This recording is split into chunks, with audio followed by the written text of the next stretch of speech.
할렐루야. 우리 주님의 놀라운 평화가 여러분의 심령과 가정과 일터 위에 흘러넘치시기를 축복드립니다. 얼굴로는 또 오랜만에 뵙는 분들이 여러분 계시죠? 오늘 팔팍사부를 섬기게 되어서 반갑고 기쁩니다. 예배 말씀 전하기 전에 먼저 사탕 좀 드실 분들 지금 까드시면 어떨까요? 셀폰도 한번 꺼보시고, 누가 셀폰을 잊어버려 꼭 내게 울립니다, 여러분. 예. 하시는 동안에 앞뒤 좌우에 있는 분들에게 당신 곁에 앉아 행복합니다 하고 인사 한번 해주십시오.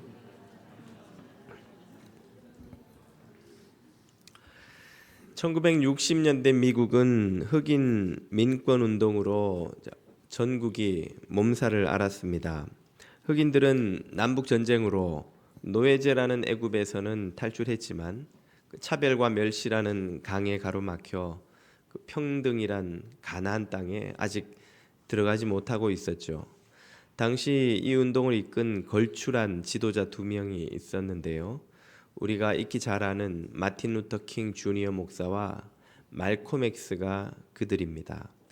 두 사람 다 흑인 해방이라는 대의에 헌신한 사람들이었지만 그 접근 방법은 서로가 사뭇 달랐습니다.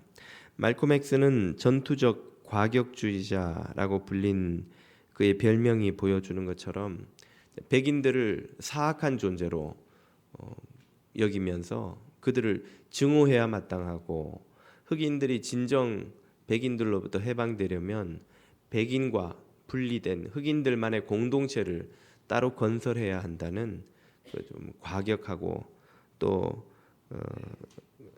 미국 사회에 참 경계를 불러일으킨 주장을 했었죠. 그에 비하면 마틴 루터 킹 주니어 목사는 흑인과 백인이 공존해서 더불어 살아가는 그런 평등 사회를 이루어야 참 흑인이 해방될 수 있다고 믿었고, 그래서 증오 대신에 용서와 화해를, 폭력 대신에 비폭력을 통해 흑인 해방을 가져오려 애를 썼습니다. 그의 이러한 주장은 양심적인 백인 세력과 진보적 언론으로부터 큰 지지를 받았습니다. 킹 목사가 늘 입버릇처럼 하던 말이 있는데요. 모두가 눈에는 눈으로 대처한다면 이 세상엔 장님만 남게 될 것이다 하는 말입니다. 이 두 사람의 태도는 불의와 폭력을 대처하는 두 가지 서로 다른 방식의 접근법을 우리에게 보여줍니다. 말콤 X의 것은 우리의 본성이 요구하는 것이라고 할 수 있습니다. 누군가 우리를 참 공격하고 괴롭히고 또 불의한 일을 우리에게 행하면 즉각적으로 마음에 어떤 반응이 일어납니까? 일단 분노, 적개심, 미움, 그래서 복수하고 싶은 마음이 생기죠. 말콤 X는 그런 인간의 본성에 아주 부합하는 그런 접근 방법을 택했던 것이죠. 그에 비해 킹 목사는 인간의 본성이 아닌 진리가 요구하는 방식을 택한 사람입니다. 성경은 우리에게 복수를 포기하고 또 원수를 용서하고 심지어 더 나아가 사랑하기까지 하라고 그렇게 가르치지 않습니까? 이것은 우리의 본성적인 요구에서는 없는 것이죠. 성경이 요구하는 것이요, 진리가 요구하는 것입니다. 어느 것이 옳은 길입니까? 우리 기독교인들은 다 알고 있습니다만 역사도 그 답을 우리에게 들려줍니다. 말콤 X의 이름을 처음 듣는 분들도 아마 여기는 계실 텐데요. 그러나 마틴 루터 킹 목사의 이름을 들어보지 못한 분은 안 계시리라 믿습니다. 그는 노벨 평화상을 받았고 심지어 미국 국경일 중에 그의 이름으로 명명된 국경일이 생기기까지 하지 않았습니까? 미국의 여러 국경일 중에 한 개인의 사람 이름을 가지고 그 이름을 붙인 날은 이 마틴 루터 킹 데이가 유일한 것이죠. 그만큼 그는 미국 역사에 중요한 족적을 남겼고 또 아직까지 존경받는 사람입니다. 오늘날 우리 한인들을 비롯한 유색 인종들이 미국 사회에서 적어도 법적으로는 어떤 차별도 없이 권리를 누리며 자유롭게 살 수 있는 데에는 이런 마틴 루터 킹 목사와 흑인 공동체의 희생에 큰 빚을 지고 있다 말할 수 있습니다. 그들의 일찍 이런 희생이 없었다면 오늘 우리가 이런 자유를 거저 누리고 있는 이런 일이 지금의 모습과는 많이 다른 모습이 아닐까 생각이 됩니다. 그 킹 목사의 사상은 어디서 온 것인가요? 바로 오늘 우리가 읽은 이 본문 산상설교에 등장하는 예수님의 가르침에서 왔습니다. 산상설교에서 6가지 대립 명제가 나오는데 그중에 5번째를 오늘 우리가 읽었습니다. 그 주제는 복수입니다. 복수. 여러분, 복수가 우리 일반인들하고 무슨 상관이 있나 싶지만은 사실 복수는 우리 인생에서 아주 중요한 주제입니다. 여러분이 대중문화에 관심이 있어서 한번 주의 깊게 살펴보시면 영화, 드라마, 소설, 연극, 희곡 뭐를 보든 대중문화를 꿰뚫고 있는 2개의 큰 주제가 있습니다. 하나는 사랑, 하나는 복수입니다. 복수. 서부 영화를 한번 생각을 해보세요. 전부 복수 이야기예요. 악인에게 참 복수해서 정의를 이룬다 하는 이야기인데 요즘 서부 영화는 없지만 액션 영화든 히어로 무비든 혹은 다른 무슨 무비든 잘 주의 깊게 살펴보시면 그 주제가 그대로 계속 다른 형식으로 변주되고 있는 것을 어렵지 않게 발견하실 수 있을 겁니다. 이 복수에 대해 예수님은 이렇게 말을 꺼내시죠. 38절 또 눈은 눈으로 이는 이로 갚으라 하였다는 것을 너희가 들었으나 자 눈은 눈 이는 이 법을 흔히 동해복수법 같은 수준으로 해를 입은 것과 같은 수준으로 복수하라는 동해복수법이라고도 부르고 히브리어로는 탈리오법이라고도 이름을 붙입니다. 이 동해복수법은 함무라비 법전을 비롯한 고대 문명의 여러 곳에서도 비슷한 내용이 발견되는데요. 성경에서도 레위기 24장을 비롯해 곳곳에서 소개가 됩니다. 24장 한번 보시죠. 사람이 만일 그 이웃을 상하였으면 그 행한 대로 그에게 행할 것이니 파상은 파상으로 눈은 눈으로 이는 이로 갚을지라 남에게 손상을 입힌 그대로 그에게 그렇게 할 것이며 자 피해를 입은 만큼 피해를 주는 방식으로 복수를 해라. 이 구절을 가지고 당시 유대인들은 피해 입은 사람이 그 피해에 대하여 복수할 수 있는 당연한 권리를 가진다고 생각을 했습니다. 그러나 예수님은 이 법을 주신 그 본래 목적을 이렇게 밝히시죠. 마가복음에서 이렇게 말씀하십니다. 예수께서 저희에게 이르시되 너희 마음의 완악함을 인하여 이 명령을 기록하였거니와. 왜 동해복수법을 주셨나? 인간의 마음이 악하기 때문이라는 거예요. 그 무슨 의미일까요? 인간은 피해를 입을 때, 불의를 만날 때, 혹은 고통을 당할 때 어떤 마음을 가집니까? 창세기 4장에 등장하는 라멕의 노래가 그 인간의 본성을 이렇게 설명해 줍니다. 라멕이 아내들에게 말하였다. 나를 다치지 말라. 죽여버리리라. 생생하게 읽으면 이런 거예요. 젊었다고 하여 나에게 손찌검을 하지 말라. 죽여버리리라. 카인을 해친 사람이 7갑절로 보복을 받는다면 라멕 나를 해치는 사람은 77갑절로 보복받으리라. 이게 사람의 마음인 거예요. 누가 내 눈을 때리면 나도 눈 한 번 때리고 끝납니까? 2눈을 다 뽑아버려야죠. 누가 내 이를 부러뜨렸다. 그럼 나도 이를 부러뜨리고 끝이 나나요? 이를 몽창 다 뽑아야 직성이 풀리는 거예요. 안 그러고는 잠이 안 오는 겁니다. 제 중고등학교 시절을 기억해 보면 교실에서 막 이런 말들이 난무했던 것 같아요. 이제 막 혈기 넘치는 중고생들이니까 티격태격 말다툼하다 보면 EXX 너 죽여버려. 너 죽을래? 너 내 손에 죽을 거야. 말로는 수백 명도 더 죽여요. 그냥 말만 하면 죽인다는 거예요. 티격태격 하다 보면 누가 좀 꼴 보기 싫으면 죽인다고 그러고. 사실 이 허세가 중고등학생의 마음속에만 있는 것이 아니라 인간의 마음 깊은 곳에 있는 악함이라는 거예요. 사람은 고통을 받으면 그 고통만큼 돌려주는 것으로 직성이 풀리지 않습니다.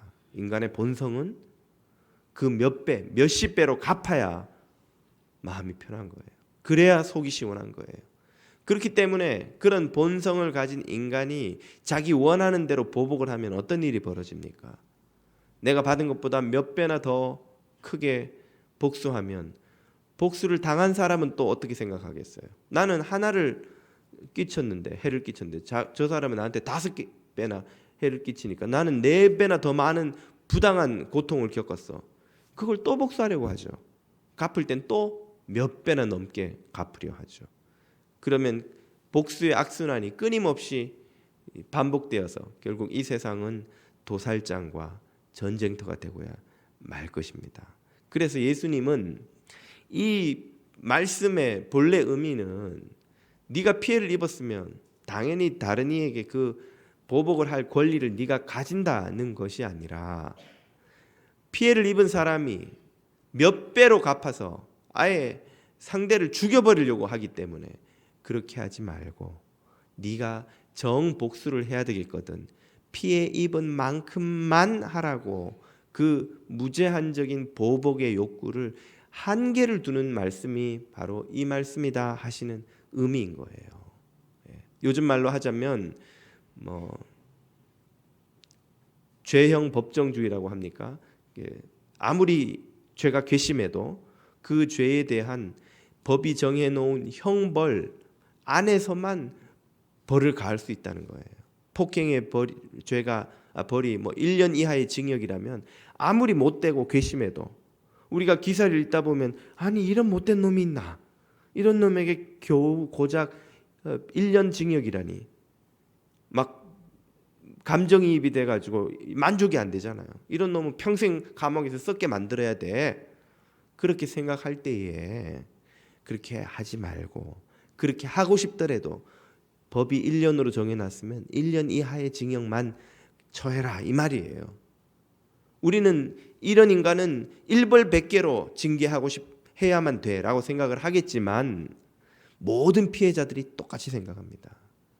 그러면 이 세상에서 벌어지는 모든 죄에 대한 형벌이 다 무기징역 사형이에요. 다 아예 3대가 멸할 정도로 풍비박산을 내야 피해 입은 사람은 속이 풀리지 자기가 당한 걸로는 그걸로는 만족이 안 되는 거예요. 그런 비극적인 세상이 오지 않도록 주님이 이 명령의 의미를 밝힌 것입니다. 그런데 예수님은 그러한 인간의 악한 본성을 고발하는 데서 그치지 않고 더 나아가서 제자들에게는 마치 완전히 다른 본성을 가진 사람인 듯 살아가라고 요구하십니다. 그게 바로 오늘 이어지는 본문의 내용인데요. 오늘 이 본문 말씀 뒤에는 보복 금지와 원수 사랑의 명령이 차례로 등장합니다. 아마 성경에 등장하는 윤리적 명령 중에 가장 급진적이고 충격적인 가르침이 아닐까 생각이 됩니다. 39절이 말씀하시죠. 나는 너희에게 이르노니 악한 자가 너희에게 그런 악을 행하면 거기에 대적지 말라. 제한된 복수조차도 아예 하지 마라. 누구든지 내 오른뺨을 치거든 왼편도 돌려대며. 여러분 오른뺨을 때린다는 건 이제 당시 유대 관습에서 손등으로 얼굴을 친다는 뜻이에요. 손등으로 치는 것은 상대를 아주 경멸한다는 의미입니다. 아주 상대를 그냥 멸시하는 모욕하고자 할 때 손등으로 상대의 얼굴을 칩니다. 그러면 오른손으로 치면 상대의 오른뺨을 때리게 되죠. 정상적으로 이렇게 치면 왼뺨을 때리게 돼요. 여러분 한번 지금 생각을 해보세요. 내 오른손으로 목사뺨을 때린다 이렇게 치는 제 왼뺨 맞잖아요. 속이 시원하세요? 기분 좋아하시는 분들은 뭡니까? 예, 정상적으로 때리면 왼뺨을 때리는 거예요. 근데 오른뺨을 때리는 건 어떻게 하는 거냐?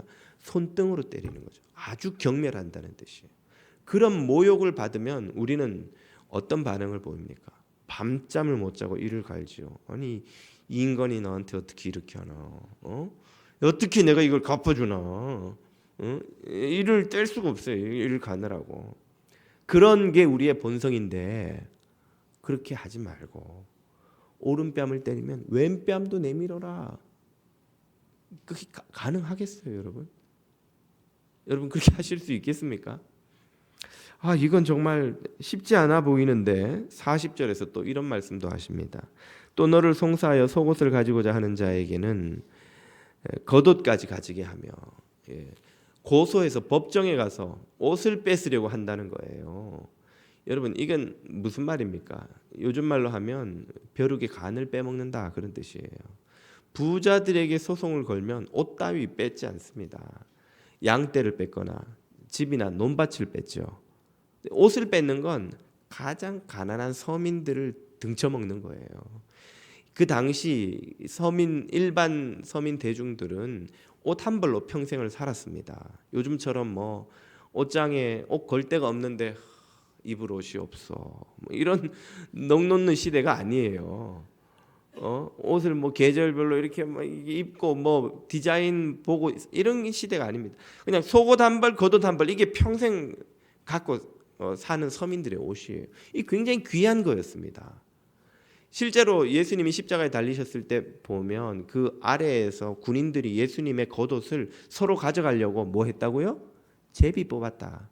우리 같으면 여러분 사람이 죽어가는 사형장에서 그 사형수가 입던 옷 그거 찝찝해서라도 여러분 챙기겠어요? 멀쩡한 옷도 줘도 안 입는 시대인데, 근데 그 옷이 너무너무 귀한 거예요. 서민들한테는 옷 한 벌이 평생 입고 사는 거예요. 근데 그것을 어떤 경우에 법정에 가서 뺐습니까? 고리대금업자들이 가난한 사람들에게 그들의 가난 때문에, 가난을 이용해서, 가난하니까 좀 급한 급전이 필요할 때가 있잖아요. 우리도 돈 빌릴 데가 없으면 어디 가요? 사채하는 데 가잖아요. 금방 갚겠지 싶지만 사채를 쓰면 뭐 어떤 비극적인 일이 생깁니까? 이자가 원금보다 눈덩이 같은 속도로 더 크게 막 불어서 고통스럽게 되는 일들. 옛날에도 똑같은 일들이 있었습니다. 그렇게 가난한 자들에게 빌려준 돈을 못 갚으면 법정에 끌고 가는 거예요. 그러면 입고 있던 옷 하나마저 다 탈탈 털어 다 벗겨 먹는 겁니다. 그런 정황을 출애굽기가 이렇게 설명하죠. 네가 만일 너와 함께한 나의 백성 중 가난한 자에게 돈을 꾸이거든 너는 그에게 채주같이 대금업자들처럼 하지 말며 별일을 받지 말 것이며, 내가 만일 이웃의 옷을 전당 잡히거든 해가 지기 전에 그에게 돌려보내라. 그 몸을 가릴 것이 이것뿐이라. 이는 그 살에 오신즉 그가 무엇을 입고 자겠느냐. 옛날에 그 겉옷은 낮에는 옷이고 밤에는 이불이고 들에 나가면 매트리스가 되고 물건을 옮길 때는 싸서 하는 보자기가 되고 그야말로 만능인 거예요. 만능 도구예요. 그걸 지금 뺏는다는 거죠. 그렇게 뺏으려고 하면, 속옷을 뺏으려고 하면 겉옷까지 내줘라.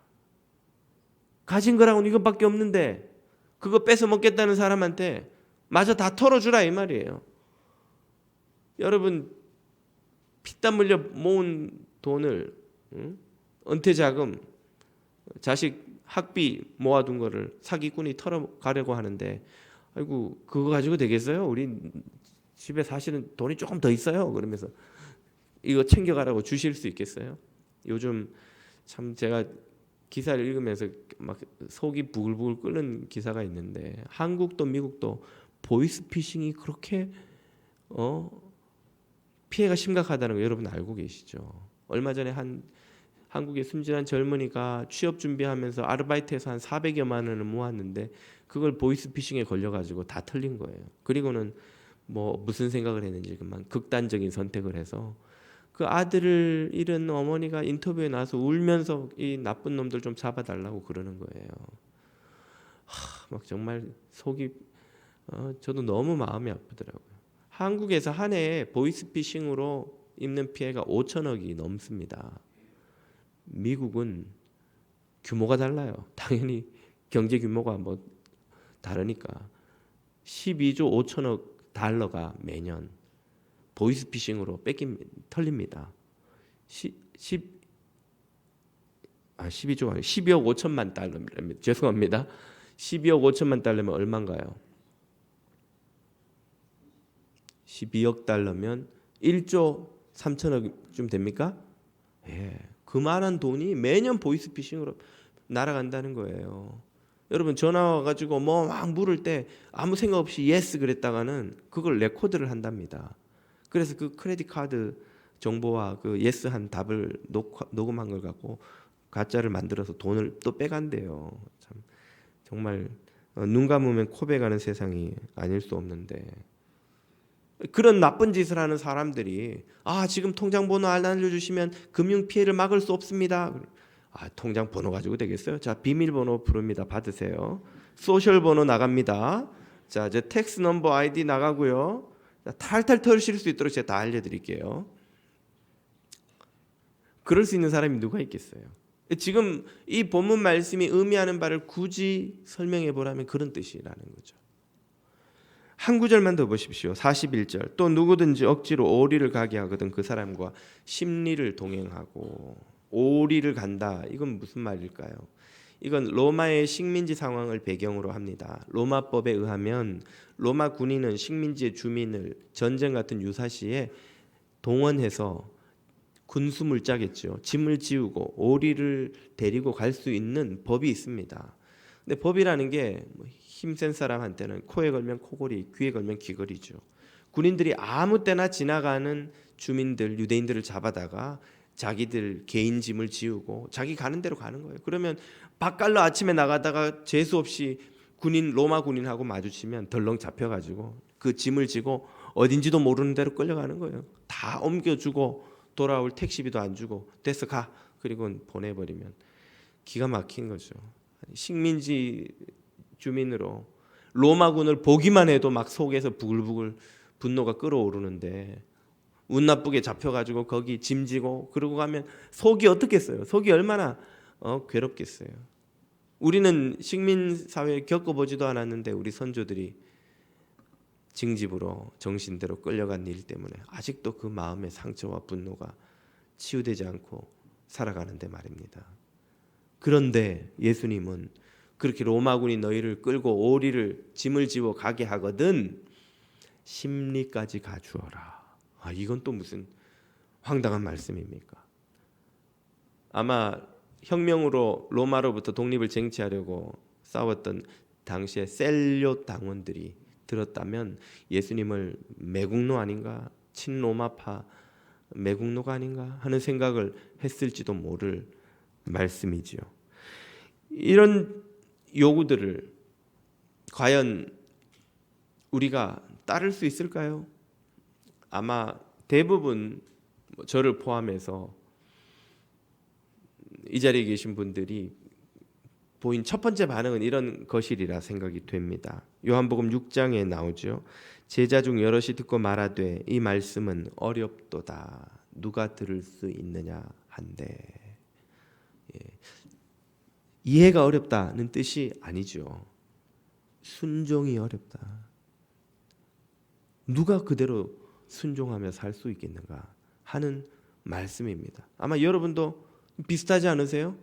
저 정도는 나는 할 수 있겠는데 뭐 그런 분들이 혹 계실지 모르겠습니다만은 아마 우리들의 기본적인 본성이 보이는 반응은 어떻게 이렇게 저런 말씀을 따르며 사는가.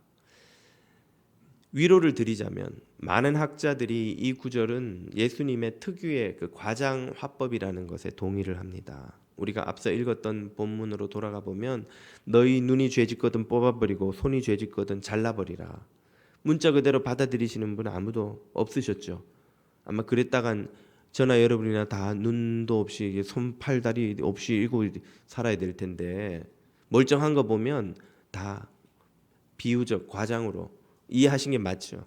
이 구절도 그런 메시지라는 것을 학자들은 지적을 합니다. 그러면 이 비유적 과장을 통해서 예수님이 요구하시는 바는 뭡니까? 그것은 제자들이 이제는 과거의 본성을 따라 살아가는 존재가 아니라는 사실입니다. 본성적으로 불의를 만나고 억울한 일을 당할 때 복수하지 않으면 안 되는 그런 본성을 갖고 살아가는 존재가 아니라 새로이 창조된 본성으로 살아가는 사람이라는 말이에요. 그 본성이란 어떤 것입니까? 누구든지 그리스도 안에 있으면 새로운 피조물이라. 보라 이전 것은 지나갔으니 새 것이 되었도다. 뭐가 새로워졌다는 거예요? 뭐가? 본성이. 우리 안에 있는 본성이 물과 성령으로 거듭나서 새롭게 창조된 존재가 됐다는 말입니다. 어떻게 우리는 그 새롭게 거듭난 본성으로 살아갑니까? 우리 제자들은 세상과 달리 은혜로우신 하나님의 통치가 이 세상에 임해서 그분의 통치를 받으며 살아가는 천국 백성이 됐다는 뜻이에요. 우리가 살아가는 곳이 세상과 다른 곳이라는 말입니다. 같이 섞여 사는 것 같지만 세상 사람들과 그리스도의 제자들은 서로 다른 영적 실제 안에서 각각의 다른 실제로 살아간다는 뜻이에요. 더 쉽게 말하면 세상 사람들은 하나님 없는 삶을 세상을 살아갑니다. 그들은 억울한 일을 당하면 자기 자신이 그것을 보복하지 않으면 갚아줄 이가 없는 세상을 살아가요. 내가 당한 억울한 일, 피해, 고통, 눈물, 누가 그걸 갚아줄 수 있냐는 거예요. 내가 갚아야 돼요. 그러니까 복수하지 않으면 안 돼요. 내가 미워하지 않으면 안 되고, 내가 증오하지 않으면 안 되고, 내가 그 사람이 망할 때까지 저주하지 않으면 갚아줄 이가 없는 세상을 살아간다는 것이죠. 그러나 제자들은 어떠합니까? 그들은 은혜로우신 하나님을 모시고 살아갑니다. 그 하나님은 어떤 분이신데요? 그 모든 겪은 불의와 억울함과 눈물을 닦아주시고 갚아주시는 보복하시는 하나님이라는 말이에요. 로마서 12장 19절에 말합니다. 내 사랑하는 자들아, 너희가 친히 원수를 갚지 말고 진노하심에 맡기라. 기록되었으되 원수 갚는 것이 내게 있으니 내가 갚으리라고 주께서 말씀하시니라. 아멘. 제자들에게는 아버지가 계시는 거예요. 그 아버지는 공정하신 분이고 공의로우신 분이고 심판하시는 분이고, 그분이 이 세상의 불의와 악을 모두 심판하시고 갚으신다는 거예요. 이분의 심판을 믿을 수 있기 때문에 우리는 직접 뭐 하지 않아도 되는 거예요. 복수하지 않아도 되는 거예요. 그 은혜로우신 하나님, 공의로우신 하나님이 너희 아버지니까 이제 너희는 더 이상 직접 복수하는 그런 삶을 살지 않아도 된다는 거예요. 복수하지 않을 뿐 아니라 더 나아가서 주님이 원하시는 것은 로마서 12장 17절을 보십시오. 아무에게도 악으로 악을 갚지 말고 모든 사람 앞에서 선한 일을 도모하라. 악을 갚는 건 내일이라 이 말이에요. 악은 내가 갚아줄 테니까 너는 선을 행해라 이 말이에요. 그러면 우리는 그 선을 행할 힘을 어디에서 얻습니까? 은혜로우신 하나님의 사랑에서 얻는 거예요. 여러분, 사랑도 받아본 사람이 할 줄 압니다. 그래서 우리 옛 어른들이 결혼할 때 자꾸 집안 이야기하는 게 그런 이유예요. 엄마 아빠의 사랑을 충분히 받고 자란 자녀들은 다른 이들을 두려움 없이 사랑할 수가 있어요. 사랑을 받지 못하면 그 자신이 두려움 속에서 자랐습니다. 세상은 나를 사랑해 주는 사람이 없어. 사랑이 뭔지를 몰라요. 다른 사람을 사랑하고 싶어도 마음은 원인데 어떻게 사랑해야 될지 몰라요. 제가 직접 경험을 했어요. 제가 아내와 결혼한 후에 제가 아내를 사랑하니까 아내를 위해서 뭘 해야 되겠다. 설거지를 해야 되겠다. 할 줄을 모르겠는 거예요. 아빠가 설거지하는 걸 한 번도 본 적이 없으니까 손이 설거지 통에 가지를 않아요. 막 벌벌 떨려요. 이제 부엌 입구에도 남자는 들어가면 안 되는 그런 나라가 한국에는 있습니다. 대구라고. 여러분 가보셨는지 모르겠어요. 요즘 대구가 난리인데 그 병 때문에 제가 대구에서 남자가 부엌에 들어가 있으면 어머니가 막 야단치고 그랬어요. 어디 남자가 그러냐고. 저 끝방에 있는 딸 여동생 불러서 수가 네가 빨리 해라. 절대 옆에 제가 앉아 있어도 저한테 뭘 안 시켜요. 제가 해본 적이 없으니까 아내를 위해 설거지를 한다는 생각도 한참 동안 못했고 하고 나서도 안 되는 거예요. 그래서 지금도 청소 빨래는 하는데 설거지는 잘 안 돼요. 설거지는 손이 막 이렇게 가다가 막 손이 떨려 이렇게 막 금단 현상인지 뭔지 막 이렇게. 농담 같지만 여러분 진짜입니다. 안 본 사람은 하기가 진짜 어려워요. 불가능한 건 아닙니다. 그러나 많은 넘어야 될 장애가 있어요. 사랑을 충분히 받지 못하면 자라서 배우자를 사랑하는 것도 자녀를 사랑하는 것도 거저되는 사람이 있고, 왜? 눈으로 엄마 아빠의 사랑을 받거든요. 그걸 하기 위해 무척 많이 노력해야 되는 사람이 있어요. 사랑을 충분히 못 받았다. 그럼 많은 노력이 필요합니다. 불가능한 건 저는 아니라고 믿어요. 저도 설거지를 이제는 가끔 하니까 불가능한 건 아니에요. 그러나 많은 노력을 필요로 합니다. 이 이야기를 제가 들려드리는 이유는 무엇입니까? 우리가 하나님에게부터 한량없는 은혜를 입은 사람은 이제 복수를 하나님께 맡기고 그 사랑을 입은 사랑의 힘으로 원수까지도 용납하고 긍휼히 여길 수 있는 힘을 얻게 되는 거예요. 내가 너한테 그냥 그걸 시키는 게 아니라는 말씀이에요. 내가 너를 어떤 사랑으로 사랑했고 긍휼히 여겼고 십자가의 보혈로 너를 샀는지 너는 체험하지 않았느냐.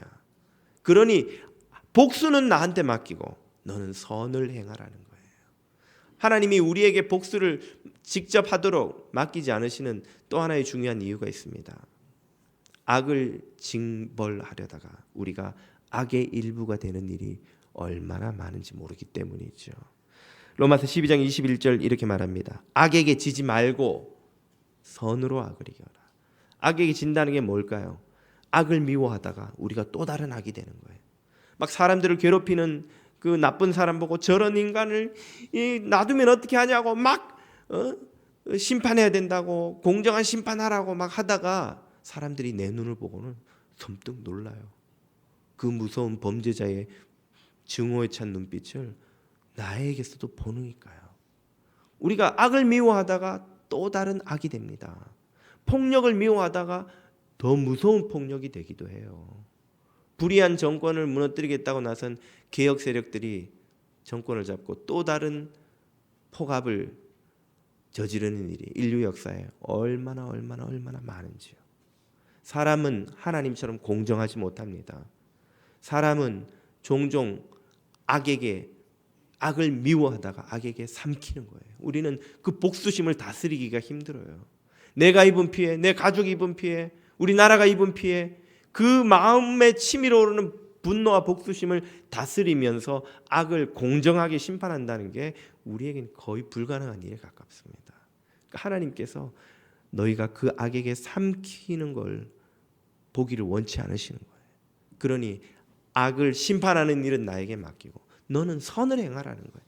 그 하나님의 부르심에 응답하여 그 명령에 순종하여 선을 행하며 사는 사람에게 어떤 일이 일어납니까? 새 본성이 생기는 거예요. 성령과 물로 거듭나서 새로운 피조물로서의 새 본성이 생기는 거예요. 제가 전에 한번 간증한 기억이 나는데요. 군대 들어갔더니 고참이 얼마나 저를 때리는지 괴롭히는지. 저는 군대에서 처음 보는 사람들을 많이 만나니까 너무 반가워서 막 웃었어요. 막 내무반에 가니까 막 수십 명이 가득히 있어서 저를 기다리더라고. 얼마나 반가워요. 막 더블백 메고 난 여기 새로 왔다고 좋아서 막 반갑습니다 막 그랬더니만 무슨 이등병 이렇게 웃고 막 이러면서 막 웃는다고 막 엄청 때리는 거. 웃으면 안 돼요 군대에서는. 무슨 군기가 딱 들어가지고 이빨 보이면 엄청 때리거든요. 왜 때리지? 난 좋다고 웃는데. 막 때리더라고요. 제대하고도 그 저를 괴롭힌 고참의 얼굴이 떠오르는 거예요. 생각하면 막 미운 거예요. 그래서 그 고참을 위해 기도를 시작했습니다. 기도했더니 하나님이 마음속에 그 고참이 얼마나 불쌍한 사람인지 보여주는 거예요. 여러분, 악을 행하면 다른 사람이 나를 괴롭히고 그 사람 잘 사는 것 같지요. 그 사람의 영혼은 지옥입니다. 여러분, 이미 악에게 삼킨 거예요. 다른 사람을 미워하고 괴롭히고 못살게 굴고 사기쳐서 가져간 돈으로 떵떵거리고 잘 사는 것 같으세요? 네, 절대 잘 살지 않습니다. 제가 아는 분이 너무 가까워서 어느 정도 가까운지 말씀 안 드리려고 그러는데 세무공무원이었어요. 그분이 세무공무원 할 때는 농담 반 진담 반으로 세무공무원 하면서 집 못 사면 바보라 그랬어요. 얼마나 이래저래 뒤로 받은 게 많은지. 우리 가족하고 가까워서 한 번씩 만났는데 지금도 기억이 나요. 자다가 벌떡벌떡 깬다는 거예요. 옆집 사람이 지나가다가 아파트 문 툭 건들고 지나가면 그 소리에 벌떡 깬다는 거예요. 자기 저거 들켜가지고 이렇게 잡혀갈까봐. 자기가 받아 먹은 게 다 하나하나 다 기억에 마음속에 있는 거예요. 늘 두려운 거예요. 사람이 다른 사람을 괴롭히는 건 여러분 가장 마음 깊은 곳에 공포가 있기 때문입니다. 내 존재를 인정받지 못하고 존중받지 못하고 남에게 무시당할까 봐, 망할까 봐, 잘 살지 못할까 봐, 우리 아버지 어머니처럼 가난하게 살까 봐, 실패할까 봐 마음속에 두려움이 있기 때문에 거기서 악이 나오는 거예요. 그는 다른 사람을 괴롭혀서 얻는 힘과 권력, 돈으로 잘 사는 것처럼 보이지만 사실은 지옥 속에서 살고 있는 겁니다. 주님은 우리가 그 지옥에 함께 빠지기를 원치 않으시는 거예요. 악을 악으로 갚다가 악에게 복수하다가 우리도 또 다른 악의 구렁텅이에 지옥에 빠져서 고통을 겪을까 봐 주님은 심판을 우리에게 맡기지 않으시는 겁니다. 주님은 우리가 복되게 살기를 원하시는 거예요. 주님은 자녀들에게 좋은 것을 주기를 원하시는 거예요. 저는 우리 아이들이 밖에서 좀 섭섭한 일을 당했다고 너도 똑같이 가서 갚아줘 라고 말하지 않습니다. 그 과정에서 그 아이가 겪게 될 분노와 정오와 미움의 고통을 모르지 않기 때문에 그래요. 절대 그건 행복한 일이 아닙니다. 복수를 성공했다고 행복해지지 않아요. 더 불행해집니다. 네, 제가 저희 평화가 2살 땐가 3살 땐가 그 학교 운동장에 저녁에 선선할 때 운동하러 같이 데리고 나갔는데 다른 집 아저씨 한 분이 또 딱 평화만한 애를 데리고 왔어요. 그래서 제가 평화한테 야 친구 왔어 가서 같이 허그하고 놀아 이렇게 보냈더니 그 아저씨도 아이를 보내면서 그러시더라고. 야 가서 한번 맞짱 떠봐. 누가 센지 한번 붙어봐. 깜짝 놀랐어요 제가. 2-3살 된 애가 맞짱 떠서 누가 센지를 가리면 뭐하고 그리고 처음 만나는 사람한테 왜 맞짱을 떠요? 애들은 왜 맞짱을 떠요? 제가 그 순간 충격을 받았어요. 그분을 제가 깊이 알지는 못하지만 그분의 마음속에는 낯선 사람을 만나면 일단 한번 겨뤄봐야 되는 거예요. 내가 힘이 부족하면 난 밀리고 뺏기고 인생은 뺏기면 망하는 거예요. 이겨야 되는 거예요. 하나님의 은혜가 없는 사람들은 그 두려움 속에서 살 수밖에 없는 거예요. 지면 죽는 거예요. 하나님의 은혜만이 우리를 그런 두려움에서 공포에서 복수해야 한다는 이겨야 한다는 시켜주십니다. 하나님은 우리를 그렇게 구원하시 하나님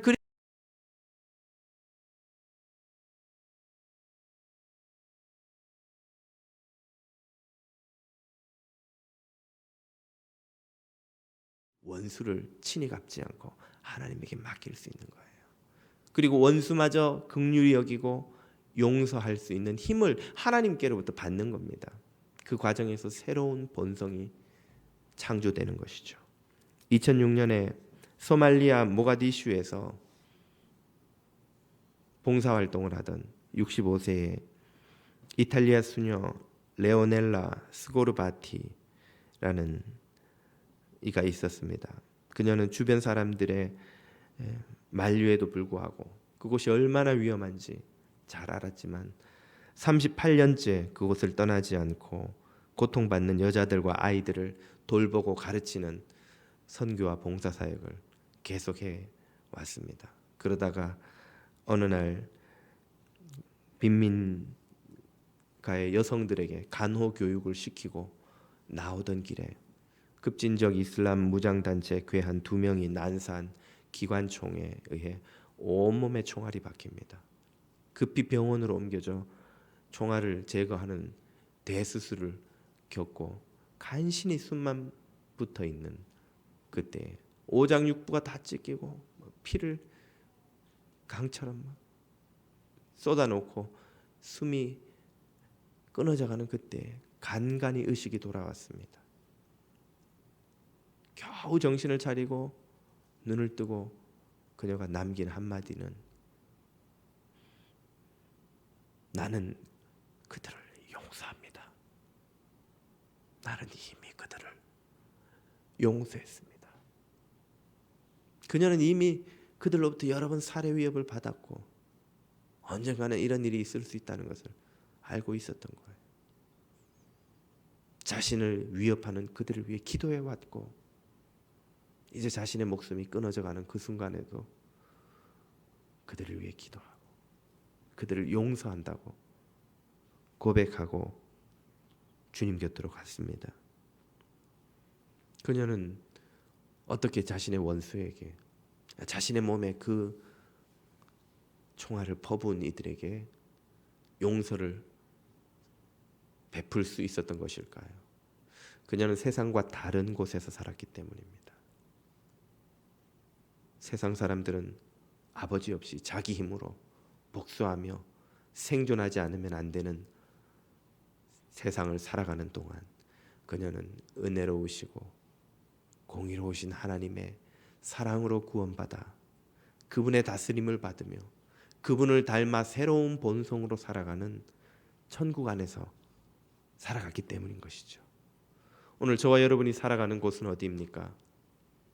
스스로 복수하지 않으면 살 수 없는 그런 살벌한 세상인가요?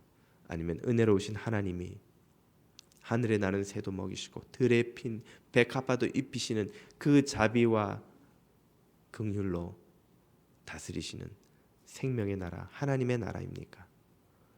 하나님의 나라에서 살아가는 저와 여러분 다 되시기를 주님 이름으로 축복드립니다.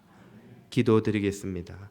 사랑과 은혜의 아버지 하나님, 하나님의 은혜로우신 다스림을 받으며 천국을 누리며 악을 악으로 갚지 않고 선으로 이기는 천국의 제자들이 다 되도록 은혜를 더해 주옵소서.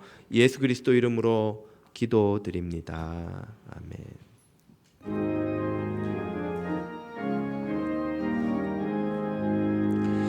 만복의 근원 하나님, 온 백성 찬송 드리고 저 천사여 찬송하세. 찬송 성부 성자 성령 아멘.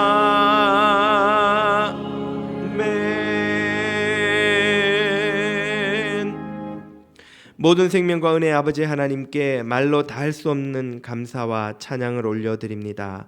자격 없는 죄인에게 베푸시는 영원한 생명과 그리스도 예수 안에 있는 하늘의 모든 신령한 복과 땅의 필요를 아낌없이 채우시는 사랑을 헤아리며 구별하여 드리는 예물을 기뻐 받아 주옵소서. 가정과 일터와 건강과 자녀와 결혼과 신분과 인생의 미래를 위해 기도하는 이들마다 도우시고 응답하시는 은혜 힘입게 하여 주옵소서. 코로나 바이러스로 고통받는 중국과 한국, 이 세계를 긍휼히 여겨 주셔서 어서 속히 모든 사태가 진정되고 더 이상 안타까운 생명이 희생되지 않도록 은혜를 허락해 주옵소서. 눈에 보이지 않는 바이러스도 이기지 못하며 온 우주보다 크신 하나님을 무시하는 우리 인간의 무력함과 오만을 철저히 깨닫고 주님 앞에 고개 숙이는 우리 모두가 되게 하여 주옵소서. 예수님 이름으로 기도드립니다. 아멘. 교회 소식을 전하겠습니다. 주부의 소식란을 참고해 주시기 바랍니다. 먼저 올여름에 준비되고 있는 전교 영성 수련회 영상을 잠깐 보시겠습니다. 강물 같은 주의 은혜 파도처럼 넘쳐나네. 주를 향한 이 마음을 멈출 수가 없네. 놀라우신 주의 은혜 소리치며 노래하네. 주를 향한 이 마음을 전심으로 외치리.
리조트 광고는 아닌데 리조트가 되게 좋아 보이네요. 네. 작년에 성황리에 끝난 그 전교 영성 수련회를 마치고 교우들께서 1박 2일이 좀 너무 짧아서 아쉽다는 반응을 많이 주셔서 올해는 2박 3일로 준비를 해보았습니다. 주보 사면 참고하셔서 많이 참여해 주시기를 부탁드리고요. 올여름 단기 선교 모집도 시작되었습니다. 과테말라, 하이티, 엘살바도르, 텍사스, 남민촌 선교에 더해서 버지니아 선교 캠프까지 5개 팀이 올여름 7, 8월에 떠나게 됩니다. 주보 5면에 자세한 내용 나와 있으니 참고해 주시고요. 늦지 않게 많이 함께 해주시기 바랍니다. 시각장애인 장학금 모금을 위한 벨라 음악재단의 콘서트가 있습니다. 주보 2면에 안내가 있고요. 뉴욕 한인봉사센터에서 B형 간염 검사를 무료로 해주는 행사를 3월 8일 주일에 교회를 방문해서 가진답니다. 주보 참고하셔서 많은 도움 받으시기를 바랍니다. 기타 교회 소식도 참고해 주십시오. 함께 일어나셔서 찬양 드리며 나아가겠습니다.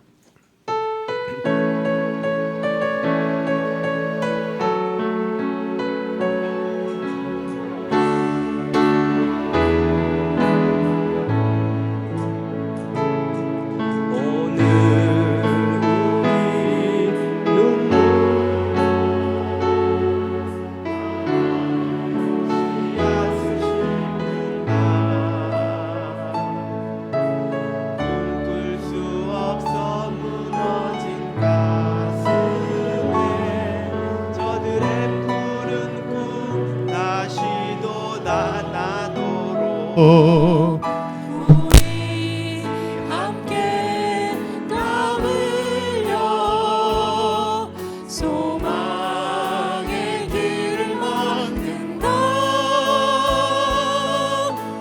내일로 가는 길을 찾지 못했던 저들 노래하며 달려갈 그 길,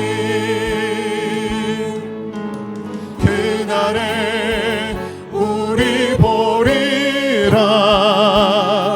새벽 이슬 같은 저들 일어나.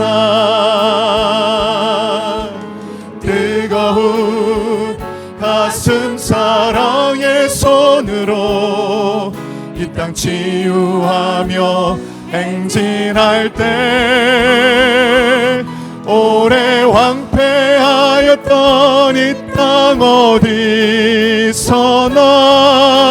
순결한 꽃들 피어나고 푸른 의의 나무가 가득한 세상, 우리 함께 보리라. 그날에 우리 보리라. 새벽 이슬 같은 저들 일어나.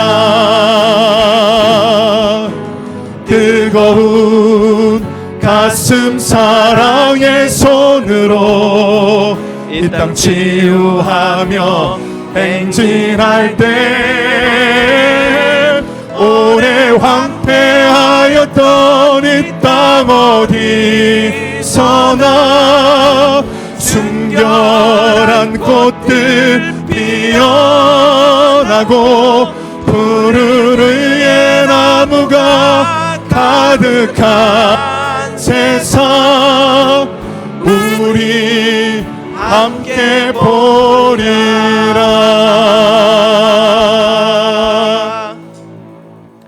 지금은 성부와 성자와 성령 하나님의 크고 놀라우신 은혜와 사랑하심이 은혜로우신 하나님의 통치를 받으며 세상의